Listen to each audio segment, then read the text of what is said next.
Hello viewers तेबे आपको स्वागत जनाऊँगी आपणकर प्रिय YouTube channel all in one को बंधु मैंने देखो फाइनाली जो ओपीएस बा ओल्ड पेंशन स्कीम आपणकर थिला जहाँ प्रति बदल बर्तमान चली एनपीएस बा न्यू पेंशन स्कीम आपणकर चलती यूपीएस तो एनपीएस और यूपीएस बदल में पुणी थे आपणकर लागू हो ओपीएस बा ओल्ड पेंशन स्कीम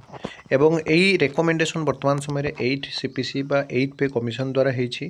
सहित आईगर जो परामर्श अच्छे आपण जो देखिए दरमा वर्तमान समय गोटे अधे नुहे पूरा चारि गुण आपर दरमा बढ़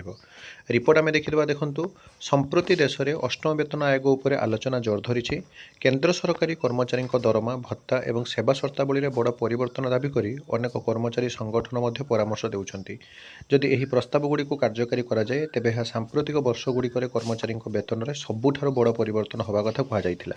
ता भर जब देखिए केन्द्र शासित अंचलगुड़िक सरकारी शिक्षकों प्रतिनिधित्व करुवा जो आपणकर प्रोग्रेसिव टीचर्स जस्टिस फरम बा आपणकर पीएसएएन समग्र दरमा और भत्ता ढांचार परिवर्तन दाबी करिछि संगठन एहार स्मारकपत्र संगठन लेवल 1 कर्मचारी सर्वनिम्न मूल दरमा जोटा आपण मैंने देखिपुंट 50,000 60,000 टंका दाबी करिछि यह सप्तम वेतन आयोग अधीन में बर्तमान 18,000 टंका अपेक्षा यथेष्ट अधिक बोली कहुछि संघ बर्तमान 2.57 रु 2.62 और 3.83 मध्य फिटमेंट पैकेटर प्रस्ताव रखिछि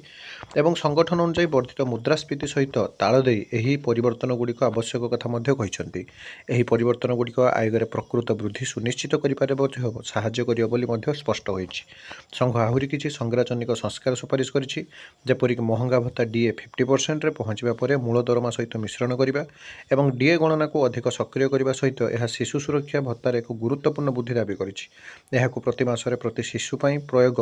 2800 रु 7,000 टंका को वृद्धि करिया कथा कहुଯାଇଛି मोट पर जो देखिए जो 8 सीपीसी अष्टम वेतन कमिशन लागू होती तो वेतन कमिशन आयोगर परामर्श अनुसार फेर नुआ आपंकर जो देखिए जो पुराणा ओपीएस ओल्ड पेंशन स्कीम योजना ता सहित दरमार 4 गुणा वृद्धि बर्तमान समय जहाँकि अपडेट आसूँ और ये आज पेपर आर्टिकल जहाँकि आप चैनल पाइपर तेणु ये अथेंटिक जेन्युइन और ट्रस्टेबल इन्फॉर्मेशन चैनल को सब्सक्राइब लाइक शेयर करूँ एक नुआ वीडियो सहित पुणी थे आपको आसबि बंदे उत्कल जननी।